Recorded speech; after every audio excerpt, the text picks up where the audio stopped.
You ever notice how the person who pushed you away is the same one who watches your absence like a movie they didn't realize they were starring in? Let's talk about the avoidant. They won't chase you. They'll act like they're fine, like they've moved on, like you meant nothing. But don't get it twisted. Inside, they are breaking. Because here's the truth. Avoidants don't chase, not because they don't care, but because they're terrified. Terrified of vulnerability, terrified of needing someone, terrified of facing the very pain they buried long before you ever came along. So when you finally walk away, when you stop calling, stop trying, stop being available, that's when it hits them. Not loud, but deep. And today, we're going to talk about what really happens behind that silence, why they seem cold but feel everything, why your absence is the one thing they can't ignore. Ready? Let's go. When you're dealing with someone who has an avoidant attachment style, one of the most confusing and painful things you'll experience is the illusion of detachment. This is the moment when they pull away, grow distant, or even walk away completely, and they do it with what looks like cold, emotionless ease. They might ghost you, they might shut down during a conflict, or they might end the relationship without much explanation. And what you're left with is this overwhelming question: how could someone who claimed to care about me act like I never existed? But let's get one thing straight. This detachment is an illusion. It's not that they don't feel, it's that they hide what they feel, even from themselves. The avoidant individual has spent most of their life learning how to disconnect from emotional intensity. That's their survival strategy. Somewhere along the way, they learned that vulnerability leads to pain. Maybe it came from inconsistent parenting, emotional neglect, or relationships where showing neediness got them shamed or shut down. So they built a defense mechanism: shut it down before it gets too close. Detach before they can be abandoned. So when an avoidant starts to feel overwhelmed by emotional closeness, especially the kind that activates old wounds, they retreat, they put up walls, they go silent, and they look like they don't care. But underneath that carefully constructed shell, there's chaos. Because the truth is, they do care. Their nervous system is just wired to interpret closeness as danger. So their body's response isn't to reach for you, it's to retreat from you. This illusion of detachment is what breaks so many hearts. It's what makes the partner feel like they were nothing. And if you're someone with an anxious attachment style, it's a punch to the gut. You're wired to seek connection, so you chase, you try to fix it, you beg for clarity. And the more you do that, the more the avoidant pulls away, because to them, that intensity feels threatening. What looks like love to you feels like pressure to them. And here's the kicker: the avoidant isn't faking their detachment. It's real in the moment. They've numbed themselves out. They've pushed down the feelings so deep they've convinced themselves it doesn't matter, that you don't matter, that they're better off without the connection. It's a kind of emotional amnesia, a temporary shutdown of the parts of themselves that are too scared to feel. But that doesn't mean they're immune to pain. It just means they've delayed it. That delayed pain comes later, when silence sets in, when the chaos calms down, and when your absence becomes louder than your presence ever was. That's when the illusion cracks. That's when they start to remember. That's when the detachment fades and the reality hits: you're gone. But in the beginning, they act like it's no big deal. That's the illusion. It's not truth. It's protection. And if you don't understand that, you internalize the wrong message. You think you were too much. You think you loved wrong. You think you pushed them away by caring. But what actually happened is this: you triggered a wound in them they never learned to handle, and instead of healing it, they ran from it. Understanding the illusion of detachment is powerful because it helps you stop blaming yourself. It helps you stop chasing people who can't meet you where you are emotionally, and it helps you reclaim your sense of worth. Their detachment wasn't proof that you didn't matter. It was proof that they couldn't handle how much you did. So the next time someone pulls away and pretends you never mattered, remember this: just because someone looks cold doesn't mean they don't feel deeply. It just means they've become masters at hiding it, even from themselves. And that's not your burden to carry. Your job is not to decode their silence. Your job is to honor your own value, even when they can't see it through their fear. Avoidant individuals are not emotionally empty. They're emotionally overwhelmed, but the overwhelm is hidden beneath a carefully managed exterior of control, distance, and independence.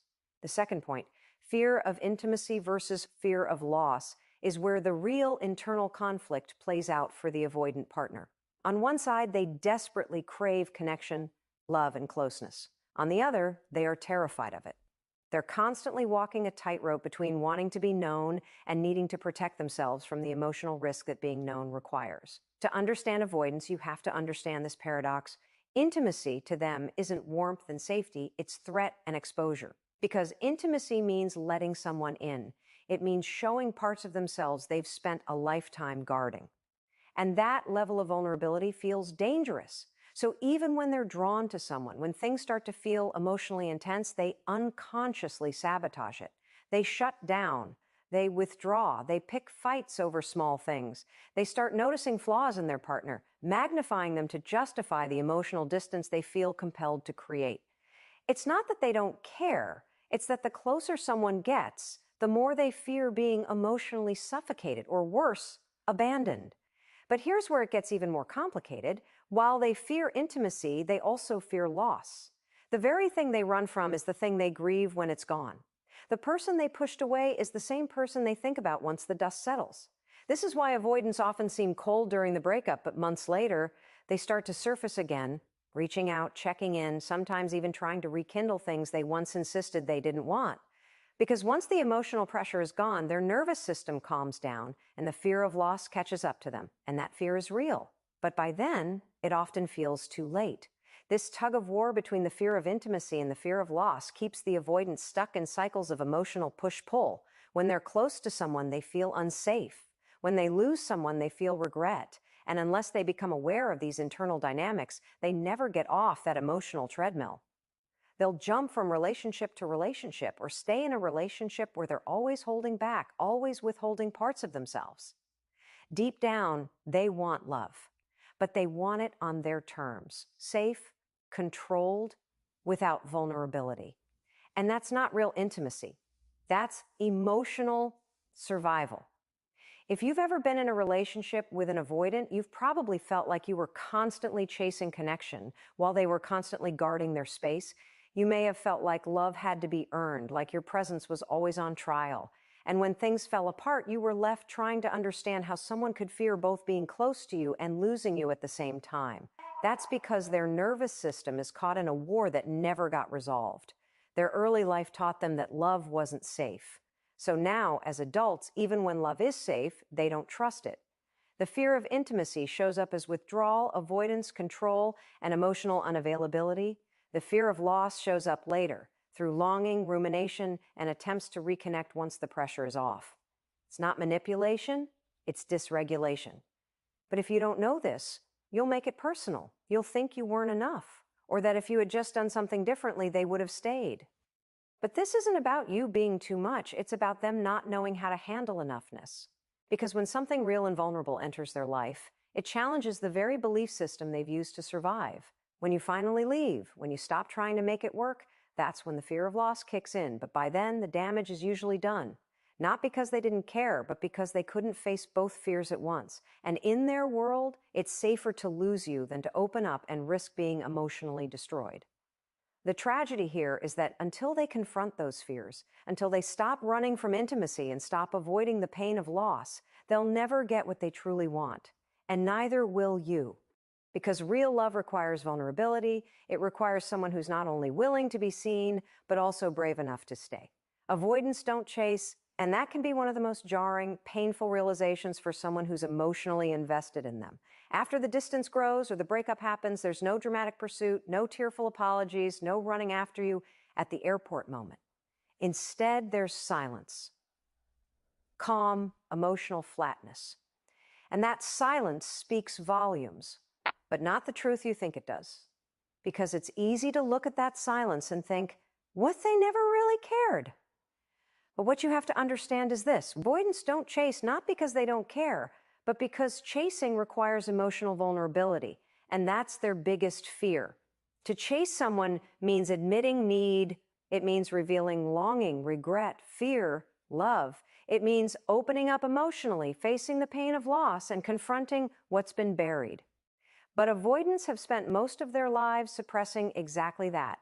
Their entire emotional coping strategy is built on avoidance, of conflict, of emotional exposure, of pain. So when a relationship ends, their instinct isn't to fight for it. It's to retreat, to shut it down, to protect their ego and emotional safety at all costs. That looks like indifference on the outside, but inside, it's a shutdown. It's survival mode.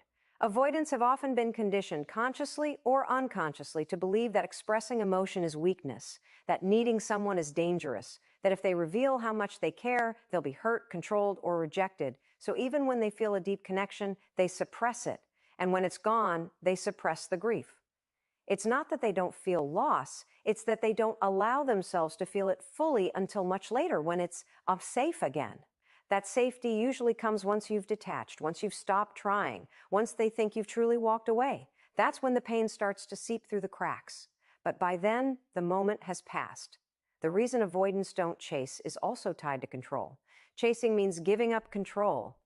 It means stepping into emotional uncertainty, not knowing if you'll be received or rejected. And avoidants hate emotional uncertainty. It feels like chaos to them. So instead, they do the one thing they know how to do: shut down their feelings, rationalize the breakup, and pretend they're unaffected. They tell themselves it wasn't the right fit, that you were too emotional, that they're better off alone. It's not the truth, it's a defense. Because to acknowledge the truth would mean facing the pain. And for avoidance, emotional pain is something they've trained themselves to avoid at all costs. This is why, even when you were hurting in the relationship, pleading for connection, asking to be seen, they stayed distant. It's not because they didn't hear you. It's because responding would require them to step out of emotional safety. And they just don't know how. Chasing you after the breakup would mean admitting that your presence mattered, that your absence hurts, that they were wrong. And for someone who's built an identity around self-sufficiency and emotional control, that kind of admission feels terrifying. Now, here's the hard truth. If you're someone with an anxious attachment style, this lack of pursuit can feel devastating. You're wired to seek reassurance, to resolve emotional conflict through closeness. So when an avoidant lets you walk away without a fight, it feels like rejection. It feels like confirmation that your worst fear was true, you weren't enough. But their silence isn't about your worth. It's about their wiring. Their silence is how they manage the overwhelming internal chaos that connection and loss both trigger in them. You just can't see that part. So what do? You stop interpreting their lack of chasing as a reflection of your value. You stop expecting someone to fight for you in a language they've never learned to speak. And you start recognizing that real love doesn't look like silence. It doesn't look like control. It doesn't look like emotional withdrawal. Real love requires emotional risk. And until an avoidant is willing to face their fear of vulnerability, they'll continue choosing safety over connection. Avoidants don't chase because chasing threatens the very defense mechanisms they rely on to feel safe. But just because they don't chase doesn't mean they don't feel. It means they're too afraid to face those feelings. And that's not your burden to carry. Your healing begins the moment you stop waiting to be chased and start choosing yourself instead. When you finally walk away from an avoidant partner, something happens that you don't see right away. They start to break down. Not in a loud, emotional, dramatic way most people imagine heartbreak to look like. No. With avoidance, the breakdown is slow, it's quiet, it's internal.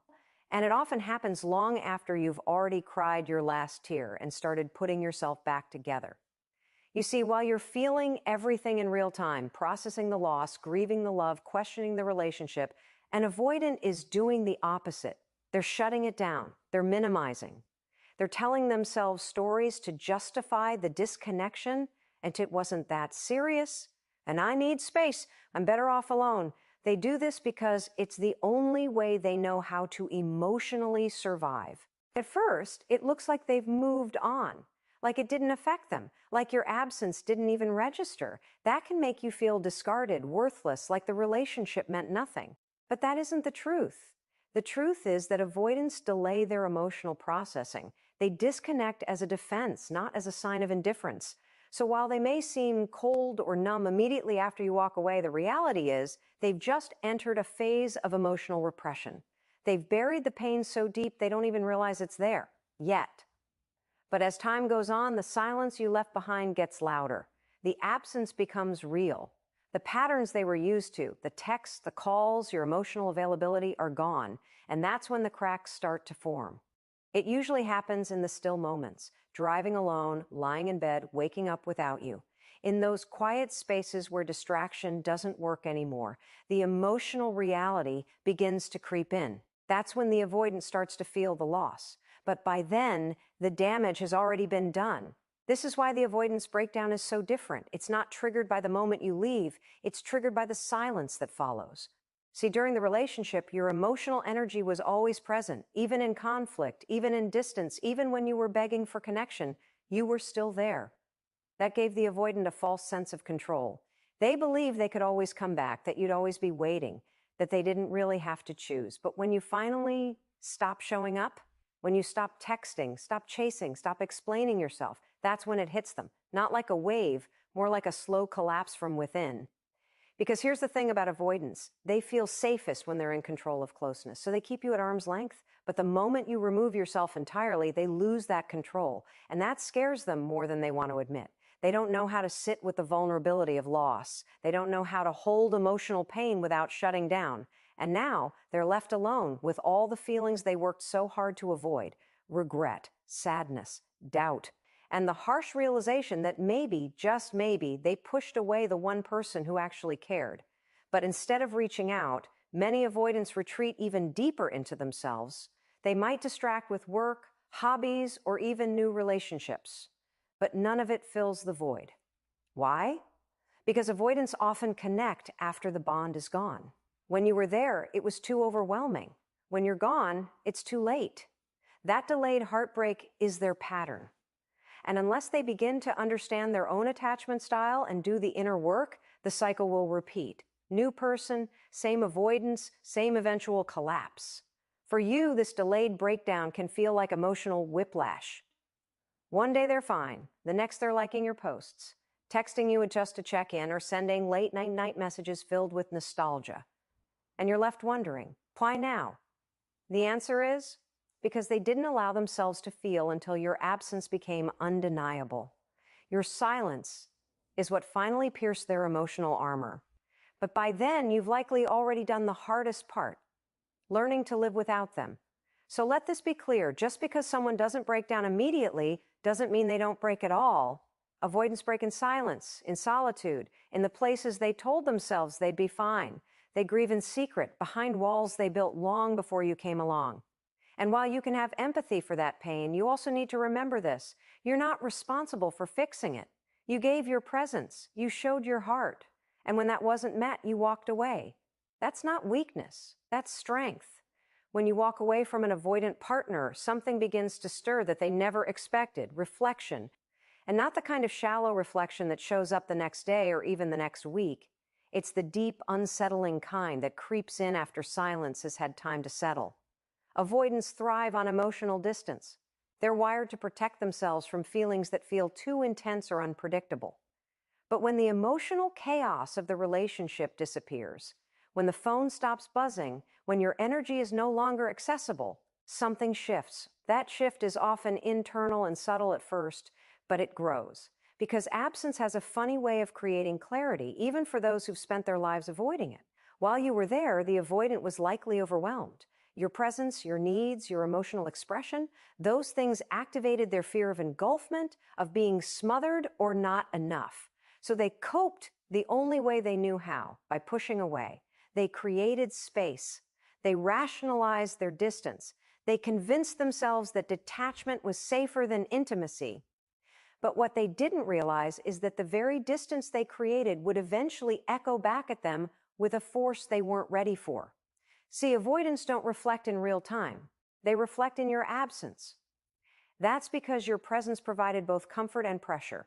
It gave them connection, but it also reminded them of their internal limitations.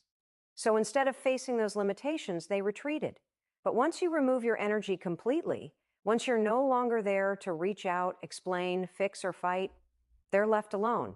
And it's in that aloneness that the truth starts to rise. At first, they may try to stay distracted, work more, stay busy, move on quickly. But distraction is a short-term fix. Over time, the mind starts asking questions. The silence becomes uncomfortable, and for the first time, they're forced to confront what they lost, and more importantly, why they lost it. Avoidants often don't understand their own behavior until they're far enough removed from the emotional triggers to reflect without panic, and your absence gives them that space. It gives them time to process without feeling flooded. That's when memories start coming back, not the memories of conflict or pressure, but the good ones, the laughter, the stability, the emotional safety they didn't know they had until it was gone. They may not verbalize it, they may not even reach out to express it, but internally, a narrative starts to shift. Regret begins to replace rationalization. Longing starts to replace detachment. And suddenly, the story they told themselves that they didn't need you, that they were better off alone, doesn't feel so true anymore.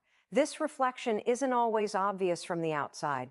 Avoidants rarely make bold emotional gestures. They might test the waters first, liking a post, sending a vague message, asking a mutual friend how you're doing. But those small gestures come from a big place, realization. They've started to feel the loss not just as a change in circumstance, but as a wound. They may even begin to question themselves in ways they never have before. Why do I always pull away? Why couldn't I let them in? Why does this keep happening? And here's the thing. You walking away is often the catalyst for this internal reckoning, not because you were playing games or trying to manipulate them, but because your departure created the one thing they needed most to see clearly: emotional space. When the emotional pressure is removed, their fear quiets down, and their mind can finally connect with their heart. That's where growth can begin, if they're willing to face it. But this is where your power comes in. Because their reflection is not your responsibility. Their growth is not your job. You created the space. You gave your love. You walked away when it was no longer healthy to stay. That was your part. Whether or not they use that silence to truly reflect and grow, that's up to them. Sometimes they do. Sometimes they don't. But what matters is that you chose yourself. And your absence didn't just leave a void. It left a mirror, one they never wanted to look into, but now can't ignore. Eventually, the silence becomes too loud, even for the avoidant. Point 6 is where the tide starts to turn, but not in the way you might expect. After you've walked away and held your boundary, and after they've sat with the absence long enough to feel it fully, the avoidant often begins to realize that what they lost was real, that the connection they dismissed, minimized, or avoided wasn't something they could just replace. And it hits them, not as a sudden revelation, but as a slow, almost haunting understanding. You were safe. You were loyal. You were consistent. You loved them. And they pushed you away because they were too afraid to let that love in. This realization doesn't come from logic. It comes from contrast. See, avoidants often don't recognize emotional safety while it's in front of them. In fact, it feels threatening. It challenges their internal belief that closeness equals danger.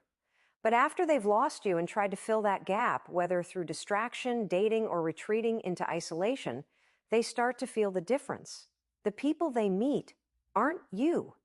The emotional connection is shallow. The conversations lack depth. The support doesn't feel grounded. And in that contrast, they start to feel a sense of longing, not just for you as a person, but for what you represented. Emotional intimacy that they didn't know how to hold until it was gone. And this is the moment where the emotional walls begin to crack, not because they want them to, but because they can't ignore the truth anymore. Their detachment didn't protect them from pain, it delayed it. Their avoidance didn't save them, it sabotaged them.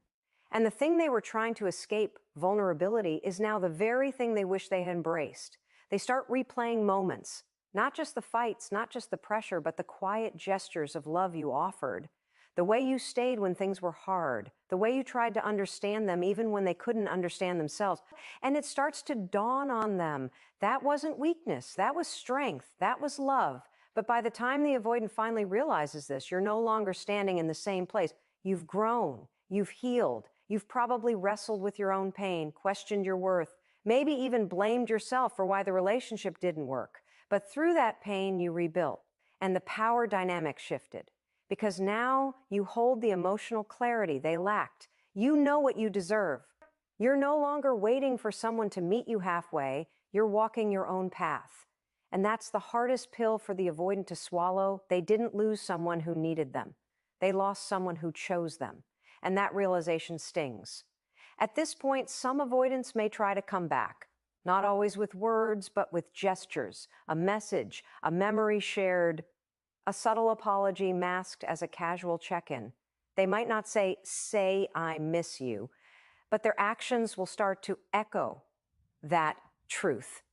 And yet here's the paradox. They still struggle to fully show up. Because while they may now realize what they lost, change doesn't happen overnight. Their fear of vulnerability doesn't vanish just because they regret losing you. And unless they've done the internal work to address those patterns, they may still not be able to meet you where you are. But you'll feel the shift. You'll sense the weight of their regret. And you'll know that even if they don't say it outright, you've become the person they can't forget. That's the irony of emotional avoidance. They run from the very thing they end up longing for. They silence the connection only to be haunted by the echoes of it later. And when they finally realize your worth, it's not in a moment of joy. It's in the quiet aftermath of losing something they didn't fully understand until it was gone. You see, avoidants don't chase because they're afraid. They don't show emotion because it overwhelms them. But once your absence becomes undeniable, once the noise of distraction dies down and the world goes quiet, that's when they break. That's when they realize that what they avoided wasn't you, it was themselves. And you were the one person who tried to meet them there. So here's the truth. The avoidant didn't chase you, not because you weren't worth chasing, but because they didn't know how to face themselves. They didn't know how to feel the depth of what you brought into their life. And by the time they realized it, you were gone. But your silence, that was your power. It wasn't about playing games. It was about choosing peace over chaos, self-respect over confusion, clarity over crumbs. You see, avoidants may not show it, but they do feel the loss. They just feel it differently. Slower, quieter, in the spaces where you used to be. And when they finally do, when the fog lifts and the noise settles, they're left with a truth they can't unfeel. They let go of someone who saw them, who cared, who stayed. But you walked away not to punish them, but to save yourself. And that right there is the shift. Because this journey was never about getting them to see your worth. It was about you finally seeing it. It was about you realizing that love should not be something you have to earn from someone too afraid to receive it. And when you walk away from that kind of dynamic, when you stop trying to unlock a heart that's bolted shut, you don't just leave them behind, you rise. So let them feel your absence. Let them sit with the silence. Because in that space, they'll come face to face with what they ran from. And whether they ever say it or not, you'll always be the one they remember, not because you stayed, but because you left with your dignity intact. That's the moment they break, and that's the moment you rise.